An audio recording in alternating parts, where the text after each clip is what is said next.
Shri P Sreekumar, ഈ seat വിഭജന ചർച്ചകളിലെ അസ്വാരസ്യങ്ങളിൽ കിതയ്ക്കുന്ന India മുന്നണിക്ക് ഒരു ഒത്തുചേരൽ വേദി അനിവാര്യമായിരുന്നു. അങ്ങനെ ഒരു വേദി BJP തന്നെ ഇന്ത്യ മുന്നണിക്ക് നൽകി എന്ന് വേണമെങ്കിൽ പറയാം. ഇവിടെ പ്രതിപക്ഷത്തിൻ്റെ വലിയ കരുത്തുകാട്ടലായിരുന്നു ഇന്നലെ രാംലീല മൈതാനിയിൽ കണ്ടത് എന്ന് പറയുമ്പോൾ BJP എങ്ങനെയാണ് അതിനെ നോക്കിക്കാണുന്നത്? BJPക്ക് എതിരായി തുടങ്ങിയോ, അല്ലെങ്കിൽ NDA സഖ്യത്തിനെ വെല്ലാൻ മാത്രം ഒരു എതിരാളിയായി മാറിയോ ഇന്ത്യ സഖ്യം? അല്ല, ഒന്നാമത്തെ കാര്യം പറഞ്ഞതിനകത്തൊരു തെറ്റുണ്ട്. പ്രതിപക്ഷ കക്ഷികളുടെ ഒരു ഒരുമിപ്പിക്കലിന് വേണ്ടി അല്ല, അവർ ഒന്നിച്ചുകൂടാൻ വേണ്ടി BJP വേദി ഒരുക്കി എന്ന് പറഞ്ഞതിൻ്റെ അകത്തെ കാര്യം മനസ്സിലാകുന്നില്ല. BJPക്ക് അവിടെ എന്താണ് റോള്?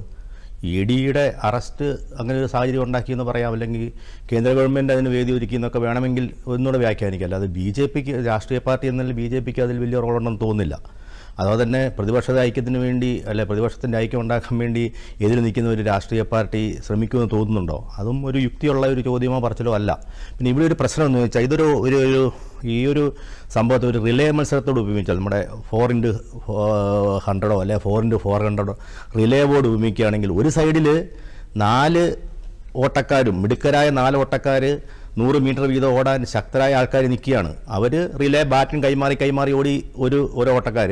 വേറെ പക്ഷത്തും മിടുക്കരായ ആൾക്കാരൊക്കെ ഉണ്ട്, പക്ഷേ അവർ ഒന്നിച്ചാണ് ഓടുന്നത്. അവർ ബാറ്റും കൈമാറുന്നില്ല, അവർ ഒറ്റ ഓട്ടം ഒന്നും ഓടുക. അപ്പോൾ അവർക്ക് വെറും 100 മീറ്റർ എല്ലാവരും ഒന്നിച്ച് ഓടാനേ പറ്റുള്ളൂ. മറ്റൊരു 4x400 മീറ്റർ ഓടി റിലേയിൽ അങ്ങ് ഫിനിഷ് ചെയ്യും. അതാണ് ഇവിടെ സംഭവിക്കാൻ പോകുന്നത്. അവരെല്ലാവരും ഒന്നിച്ച് ഓടും. പക്ഷേ അവരൊക്കെ ഇപ്പോഴും ഈ പറയുന്ന ഇന്നലെ അവിടെ ചേർന്ന അല്ലെങ്കിൽ ഇന്നലെ ഒന്നിച്ചുകൂടിയ പാർട്ടിയുടെ തലവന്മാരിൽ ഒരാൾ സീതാറാം യെച്ചൂരിയും ഒരാൾ കോൺഗ്രസിൻ്റെ അധ്യക്ഷനുമാണ്. ആ 2 പാർട്ടികളും കേരളത്തിൽ മത്സരിക്കുന്നതിന് എങ്ങനെയാണ് അവർ BJPയെ തോൽപ്പിക്കാനുള്ള മത്സരമല്ലല്ലോ നടത്തുന്നത്. അവർ പരസ്പരം മത്സരിക്കുകയാണ്. അത് ഇന്നലെ ചേർന്ന പല സംസ്ഥാനങ്ങളിലും പല രീതിയിലാണ് മത്സരം. ഇപ്പം ബംഗാളിൽ മമതാ ബാനർജിയും കോൺഗ്രസും 2 മുന്നണിയിൽ അല്ലെ 2 പക്ഷത്ത് നിന്നാണ് മത്സരിക്കുന്നത്. അവർക്ക് എങ്ങനെ ഓട്ടം ഫിനിഷ് ചെയ്യാൻ പറ്റും?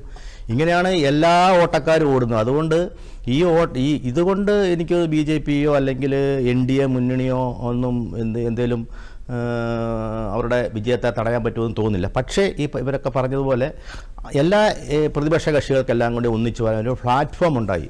അത് തെരഞ്ഞെടുപ്പ് ഫലത്തെ എങ്ങനെ ബാധിക്കുമെന്നല്ല, അവർക്കൊരു ഐക്യത്തിൻ്റെ ഒരു ദൃശ്യം ലോകത്തെ കാണിക്കാൻ പറ്റി.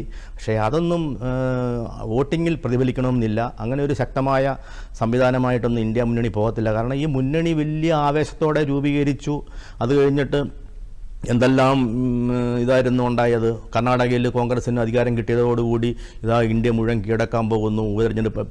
പിന്നീട് വന്ന ഉപതെരഞ്ഞെടുപ്പിലും അതിനുശേഷം വന്ന പാർലമെൻറ്റ് തെരഞ്ഞെടുപ്പിലുമൊക്കെ ഇനിയും ഈ സഖ്യമായിരിക്കും BJPയെ തറപറ്റിക്കുന്നതായിരുന്നല്ലോ വ്യാപകമായ പ്രചരണം. അതിന് രാഹുൽ ഗാന്ധിയാണ് 2ാമത്തെ യാത്രയും നടത്താനുള്ള തയ്യാറെടുപ്പ് നടത്തി. പക്ഷേ എല്ലാം വേസ്റ്റായി എന്നുള്ള കാഴ്ചയാണ് പിന്നീട് കാണുന്നത്. ഇതിനൊക്കെ നേതൃത്വം നൽകിയ അതിൽ ഇന്ത്യയൊക്കെ അധ്യക്ഷ സ്ഥാനത്തോ അല്ലെങ്കിൽ മുഖ്യ കർമ്മികളായിട്ടൊക്കെ വിചാരിച്ചിരുന്നവരൊക്കെ മുന്നണി വിട്ട് എതിർപാളയത്തിലേക്ക്, അത് NDA സഖ്യത്തിലേക്ക് പോകുന്നു.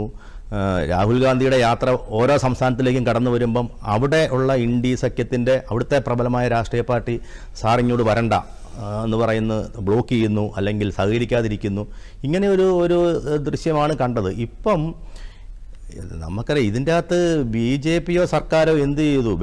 ഉപ്പ് തിന്നോ വെള്ളം കുടിക്കുമെന്ന് അണ്ണാ ഹസാരെ പറഞ്ഞതുപോലെ കേസിൽ പ്രതിയായിട്ട് ഒരാൾ അറസ്റ്റ് ചെയ്തു. കഴിഞ്ഞ ഒരാഴ്ച മുമ്പ് നമ്മുടെ എല്ലാ വിചാരകന്മാരും പറഞ്ഞത് കോടതി വരട്ടെ, കോടതി അവരെ വെറുതെ വിടും. ഒരു തെളിവുമില്ലാതെ അരവിന്ദ് കെജ്രിവാളിനെ അറസ്റ്റ് ചെയ്തിരിക്കുകയാണ്. ഒരു തെളിവില്ല എന്നങ്ങ് പറയാം. ഇപ്പം നമുക്ക് കോടതി ജാമ്യം നിഷേധിച്ചു എന്ന് മാത്രമല്ല, വീണ്ടും ജയിലിലേക്ക് വിട്ടിരിക്കുകയാണ്, തീഹാർ ജയിലിലേക്ക്. എന്തെങ്കിലും തെളിവ് കാണുമല്ലോ. അതൊക്കെ അന്വേഷണത്തിൻ്റെ ഭാഗമായിട്ട് തെളിയുന്ന കാര്യമാണ്.